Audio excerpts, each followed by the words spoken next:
ഇന്നത്തെ വീഡിയോ ഒരു പ്ലാൻ ഇല്ലാത്ത കല്യാണത്തിന് പ്ലാൻ ചെയ്യാത്ത ഒരു മേക്കപ്പ് വീഡിയോ ആണ്. ഒട്ടും പ്ലാൻ ചെയ്തിട്ടില്ല കല്യാണത്തിന് പോകണമെന്ന് ആൻഡ് വീഡിയോ ഷൂട്ട് ചെയ്യണമെന്ന്. യൂട്യൂബിൽ വീഡിയോ ഷൂട്ട് ചെയ്യാൻ നമ്മൾ ഇല്ലാത്ത എനർജിയൊക്കെ കൊണ്ടുവന്നിട്ട് നമ്മൾ ഷൂട്ട് ചെയ്യും. അതുകൊണ്ടാണ് ഞാൻ ഇങ്ങനെ ഒരു വീഡിയോ എടുത്തത്. സോ ഫസ്റ്റ് ഞാനിവിടെ ലിപ് ബാമാണ് അപ്ലൈ ചെയ്തത്. MKFN SPF 50 PA++ ലിപ് ബാമാണ് ഫസ്റ്റ് ഞാനിവിടെ അപ്ലൈ ചെയ്യുന്നത്. സ്കിൻ കെയർ റൊട്ടീനിൽ CTM പ്രോസസ്സ് മസ്റ്റാണ്. ക്ലെൻസിങ് ചെയ്ത് കഴിഞ്ഞു പിക്സിഡ് ടോണർ അപ്ലൈ ചെയ്ത് അതിനുശേഷം Cetaphil bright healthy radiance perfecting serum apply ചെയ്ത് അതിനുശേഷമാണ് ഞാനിവിടെ ലിപ് ബാം അപ്ലൈ ചെയ്തത് ആൻഡ് അതിനുശേഷം സൺസ്ക്രീൻ. ഈ വീഡിയോയിൽ ഞാൻ foundation, BB cream, concealer, eye shadow, eye makeup ഒന്നും ചെയ്യുന്നില്ല. എൻ്റെ മെയിൻ എയിം കല്യാണത്തിന് ജസ്റ്റ് പോവുക വരാൻ മാത്രമാണ്. സോ അതുകൊണ്ട് ഞാൻ ജസ്റ്റ് ഇവിടെ ഫേസ് CTM പ്രോസസ്സ് കഴിഞ്ഞു. അതിനുശേഷം സൺസ്ക്രീൻ മാത്രം മതി. ബെസ്റ്റ് സൺസ്ക്രീനാണ്. ഇതൊരു കൊറിയൻ ബ്രാൻഡാണ്. കൊറിയൻ ബ്രാൻഡിനെ കുറിച്ച് നമുക്ക് അധികം പറയേണ്ട ആവശ്യമില്ല. എല്ലാം ബെസ്റ്റ് ആൻഡ് സൂപ്പർ പ്രൊഡക്ട്സ് ആണ് ആൻഡ് പ്രൈസ് കുറച്ച് കൂടുതലാണ്. അതൊരു പ്രശ്നം മാത്രം. സോ ഇവിടെ ഞാൻ സൺസ്ക്രീൻ അപ്ലൈ ചെയ്തു. അതിനുശേഷം ഈ സൺസ്ക്രീൻ സെറ്റ് ചെയ്യാൻ ജസ്റ്റ് ഒരു കോമ്പാക്ട് പൗഡർ മാത്രമാണ് യൂസ് ചെയ്യുന്നത്. കോമ്പാക്ട് പൗഡറിൻ്റെ പകരം നിങ്ങൾക്ക് ലൂസ് പൗഡർ വേണമെങ്കിൽ യൂസ് ചെയ്യാം. ബട്ട് ലൂസ് പൗഡർ യൂസ് ചെയ്യുന്നതൊക്കെ ഔട്ട് ഓഫ് ആയി കഴിഞ്ഞു. എപ്പോഴോ ഞാനിവിടെ സ്വിസ് ബ്യൂട്ടിയുടെ കോമ്പാക്ട് പൗഡറാണ് 2-in-1 ഓയിൽ കൺട്രോൾ കോമ്പാക്ട് പൗഡറാണ് യൂസ് ചെയ്യുന്നത്. ഈ പ്രൊഡക്റ്റ് ഓൾമോസ്റ്റ് കഴിയാറായി. അത്രയും ഞാൻ യൂസ് ചെയ്തിട്ടുണ്ട് ഈ സ്വിസ് ബ്യൂട്ടിയുടെ 2-in-1 oil control compact powder. ഈ ഒരു കോമ്പാക്ട് പൗഡറിൽ നമുക്ക് 2 ഷെയ്ഡ്സ് ആണ് വരുന്നത്. സെയിം ബോക്സിൽ തന്നെയാണ്. നമുക്കൊന്ന് മോർണിംഗ് ടൈം യൂസ് ചെയ്യാം, ഒന്ന് ഈവനിങ് ഫങ്ഷൻസിന്. അത് കുറച്ച് ലൈറ്റ് ഗ്ലിറ്റർ ഷിമ്മർ ടൈപ്പുള്ള കോമ്പാക്ട് പൗഡറാണ്. നമുക്ക് നൈറ്റ് ടൈം ഫങ്ഷൻസിന് അത് ഓക്കെയാണ്. ഈ മാറ്റ് ഫിനിഷിംഗ് ലുക്ക് നൽകുന്ന അപ്പർ ലെയറിലുള്ള ഈ കോമ്പാക്ട് പൗഡർ നമുക്ക് മോർണിംഗ് ടൈം യൂസ് ചെയ്യാം. നെക്സ്റ്റ് ഞാൻ ഇവിടെ ഐബ്രോസ് ഫിൽ ചെയ്യാണ്. അതിനായി ആദ്യം നമ്മൾ ഐബ്രോസ് നല്ലപോലെ കോം ചെയ്യണം. അതിനുശേഷം ഞാൻ പാക്കിൻ്റെ ഐബ്രോ ക്രീമാണ് അപ്ലൈ ചെയ്യുന്നത്.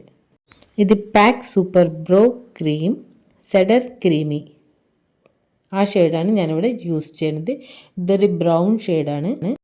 ഒരിക്കലും ഈ ഐബ്രോ ക്രീം ഡയറക്റ്റായി നമ്മുടെ ഐബ്രോസിൽ ഫിൽ ചെയ്യരുത്. നിങ്ങളുടെ കയ്യിൽ മേക്കപ്പ് പാലറ്റ് ഉണ്ടെങ്കിൽ പ്ലേറ്റ് ഉണ്ടെങ്കിൽ നമ്മൾ മിക്സിങ് ചെയ്യുന്ന ആ പ്ലേറ്റ് അതുണ്ടെങ്കിൽ നിങ്ങൾക്ക് അതിലേക്ക് എടുക്കാം. അല്ലെങ്കിൽ നമ്മുടെ കൈയിൻ്റെ ബാക്ക് സൈഡിലേക്ക് എടുത്ത് കുറച്ച് പ്രൊഡക്റ്റ് മാത്രം എടുത്ത് നമുക്ക് ഐബ്രോസ് നമ്മൾ നോർമൽ ഐബ്രോസ് ഫിൽ ചെയ്യുന്നത് പോലെ ഫിൽ ചെയ്യാം. ആൻഡ് ഈ പ്രൊഡക്റ്റ് ജസ്റ്റ് 1 ടൈം മാത്രം എടുത്താൽ മതി. നമുക്ക് ഒരു ഐബ്രോ മുഴുവൻ ഫിൽ ചെയ്യാൻ കഴിയും. ആൻഡ് നമ്മുടെ ഐബ്രോസിൻ്റെ സ്റ്റാർട്ടിങ്ങിൽ നിങ്ങൾ ഒരിക്കലും ഒരു പ്രൊഡക്റ്റും അപ്ലൈ ചെയ്യരുത്. ജസ്റ്റ് നമ്മുടെ കോം ബ്രഷ് യൂസ് ചെയ്ത് നിങ്ങളൊരു നല്ല natural finishing look eyebrow look വേണമെന്നുണ്ടെങ്കിൽ ഇതുപോലെ അപ്ലൈ ചെയ്താൽ മതി. ഐബ്രോസിൻ്റെ സ്റ്റാർട്ടിങ്ങിൽ ഒരിക്കലും അപ്ലൈ ചെയ്യരുത്. നെക്സ്റ്റ് ഞാൻ ഇവിടെ കുറച്ച് ബ്ലഷ് മാത്രം അപ്ലൈ ചെയ്യുന്നത്.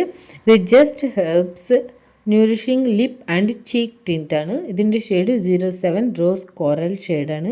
ഈ ഷെയ്ഡാണ് ഞാനിവിടെ അപ്ലൈ ചെയ്യണത്. ഈ കുറച്ച് പ്രൊഡക്റ്റ് മാത്രം മതി. ഓൾറെഡി എൻ്റെ ചീക്സിൽ റെഡ്നെസ് ഉണ്ടാവും. അതുകൊണ്ട് അതിന് മാച്ചിങ് ചെയ്യുന്ന ഒരു ഷെയ്ഡാണിത്. നിങ്ങൾക്കും ഇതുപോലെ ചീക്സിൽ ഷെയ്ഡ് ഉണ്ടെങ്കിൽ നിങ്ങൾക്ക് ഇതുപോലത്തെ ഷെയ്ഡ്സ് ചൂസ് ചെയ്യാം. നെക്സ്റ്റ് ഞാനിവിടെ മസ്കാരയാണ് അപ്ലൈ ചെയ്യുന്നത്. ഞാനിവിടെ ഐ മേക്കപ്പ് ഒന്നും ചെയ്യുന്നില്ല. ഐ ഷാഡോ, കാജൽ, ഐലൈനർ ഒന്നും യൂസ് ചെയ്യുന്നില്ല. ജസ്റ്റ് മസ്കാര മാത്രം. മെബ്ലിൻ കൊളോസൽ മസ്കാരാണിത്. എനിക്ക് പുറത്തു പോകുന്ന സമയത്ത് നിർബന്ധമുള്ളൊരു കാര്യമാണ്. ഫങ്ഷനായാലും നോർമൽ ഔട്ടിങ്ങിനായാലും എന്തിനായാലും ശരി സൺസ്ക്രീൻ അപ്ലൈ ചെയ്തിരിക്കണം. ആൻഡ് ഐബ്രോസും നല്ല അടിപൊളി സെറ്റായിരിക്കണം. ആൻഡ് മസ്കാര അപ്ലൈ ചെയ്യും. ആൻഡ് ലിപ്സിൽ ലിപ് ബാം. ഇത്രയും കാര്യങ്ങൾ നിർബന്ധമാണ്. സോ ഫസ്റ്റ് അപ്ലൈ ചെയ്ത ലിപ് ബാം ഞാൻ റിമൂവ് ചെയ്ത് അതിനുശേഷം Renee madness PH stick madness ലിപ്സ്റ്റിക്കാണ് ഞാനിവിടെ അപ്ലൈ ചെയ്യുന്നത്. ഇതൊരു ബ്ലാക്ക് ലിപ്സ്റ്റിക്കാണ്. ജസ്റ്റ് 1 സ്ട്രോക്ക് മാത്രം മതി. നമ്മൾ കല്യാണത്തിന് പോയിട്ട് തിരിച്ച് വരുന്നവരെ അതിൻ്റെ ഷെയ്ഡ് നമ്മുടെ ലിപ്സിൽ കാണാൻ കഴിയും. ഹെയർ കുറച്ചുള്ളത് കൊണ്ട് ഓൾമോസ്റ്റ് ഈ ഒരു മേക്കപ്പ് ചെയ്ത് കഴിയുമ്പോഴേക്ക് ഹെയർ നല്ല അടിപൊളിയായിട്ട് ഡ്രൈ ആയി കഴിഞ്ഞ് ഇനി നമുക്ക് സിമ്പിളായി ഹെയറൊക്കെ ഒന്ന് സെറ്റ് ചെയ്തിട്ട് എടുക്കാം. ഇതൊരു ഫ്രണ്ടിൻ്റെയോ റിലേറ്റീവ്സിൻ്റെയോ ഒന്നും കല്യാണമല്ല, നാട്ടിലത്തെ ഒരു കല്യാണത്തിന് പോവാണ്. മദർ സൈഡിലത്തെ കല്യാണമാണ്. സോ അതിന് നമുക്ക് ഒരുപാട് മേക്കപ്പ് ആൻഡ് നമ്മുടെ ഒരുപാട് സ്റ്റൈലായിട്ടുള്ള ഹെയർ സ്റ്റൈൽസ് ഫ്രണ്ട് ബാങ്ക്സ് ഒന്നും ആവശ്യമില്ല. ഹെയർ എത്ര നല്ല അടിപൊളി സെറ്റായിട്ടുണ്ടാവോ അത്രയും ബെസ്റ്റാണ്. ബട്ട് നമ്മൾ ചെയ്യേണ്ട കുറച്ച് കാര്യങ്ങളുണ്ടല്ലോ. നമ്മുടെ ലോങ് ഇയറിങ്സ് അതുപോലെ നമുക്ക് ഇഷ്ടമുള്ളതൊക്കെ എന്തായാലും നമ്മൾ ചെയ്തിട്ട് പോവും വേണം. ഇനി ഹെയർ സ്റ്റൈൽ സെറ്റാക്കി വാച്ച് വെച്ചു, ബാംഗിൾസ് എല്ലാം സെറ്റായി കഴിഞ്ഞു. ഇനി നമ്മുടെ ഷോൾ എടുത്ത് നമുക്ക് പിൻ ചെയ്യാം. ആൻഡ് നമ്മുടെ തലയിലിട്ട ഷോൾ പോവാതിരിക്കാൻ നമ്മുടെ ടിക്ടോക്ക് സ്ലൈഡ് യൂസ് ചെയ്ത് നമുക്ക് അതും സെക്യൂർഡായിട്ട് പിൻ ചെയ്യാം. ഈ ടിക്ടോക്ക് സ്ലൈഡ് യൂസ് ചെയ്ത് നമ്മൾ ഷോൾ ഇങ്ങനെ പിൻ ചെയ്ത് സേഫായിട്ട് അവിടെ വെക്കുന്ന സമയത്ത് നമ്മൾ പോയി തിരിച്ച് വരെ തലേന്ന് ഷോൾ എന്തായാലും പോവില്ല. വിചാരിച്ച കല്യാണത്തിന് മേക്കപ്പ് ഒന്നും ചെയ്യുന്നില്ല, പ്ലാൻ ചെയ്യുന്നില്ല, മേക്കപ്പ് വീഡിയോ ഒന്നും ചെയ്യുന്നില്ല വിചാരിച്ച കല്യാണത്തിന് ഇനി ഇതാ റെഡിയായി കഴിഞ്ഞു. നിങ്ങളെല്ലാവർക്കും ഈ വീഡിയോ ഇഷ്ടപ്പെട്ടെങ്കിൽ നെക്സ്റ്റ് വീഡിയോ കാണാൻ മറക്കരുത്.